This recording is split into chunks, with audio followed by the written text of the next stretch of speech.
Welcome to day 6 of A Good Enough Lent with Kate Bowler and Jessica Richie. Today's reflection is called Small Things, Great Love.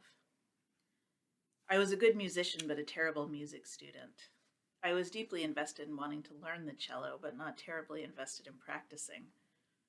I would show up at my lessons with my teacher, Adeline Muller, and do a lot of talking and impressive gesturing at the music, and Adeline, for her part, continued to act like I was on the cusp of getting better, despite all evidence to the contrary. She showed up, so I showed up. That was Adeline's way.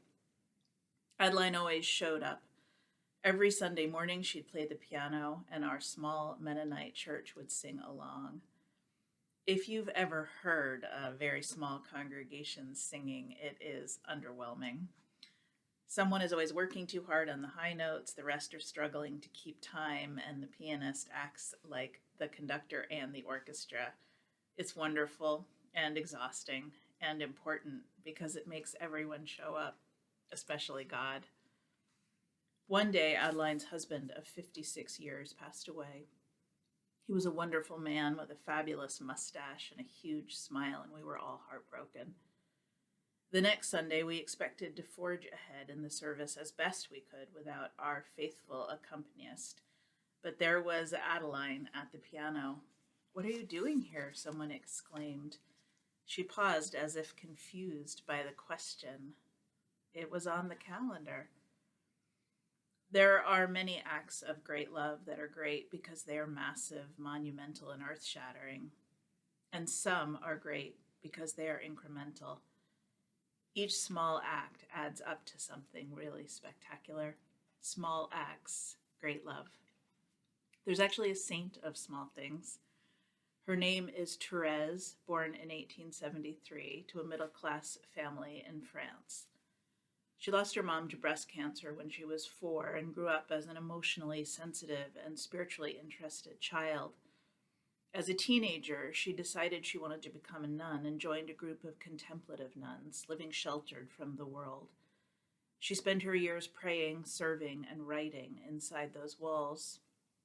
Her life, however, was short. Like many women of her generation, Therese died young, passing at age 24 of tuberculosis. There is nothing particularly extraordinary about her life, except the remarkable way that she decided to respond. When she learned that she would die, she decided that her ordinary life, with its limited scope and span, would be lived with limitless love. She called it the little way. She wrote, "Love proves itself by deeds. So how am I to show my love? Great deeds are forbidden me.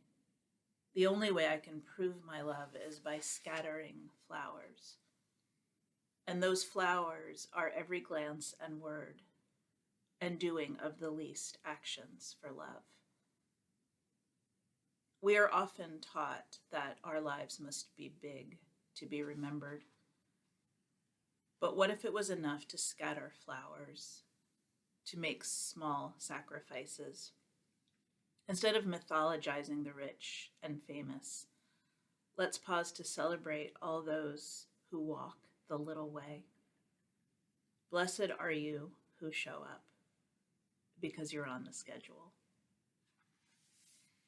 And then Kate and Jessica offer us this prayer. God, bless me in this little way to be able to do small things with great love. One small action at a time until it's a bridge, with a span that reaches from my life to yours with each act of love.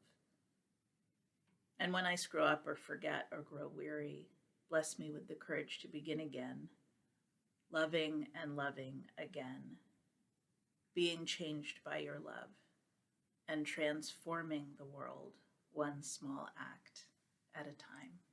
May it be so.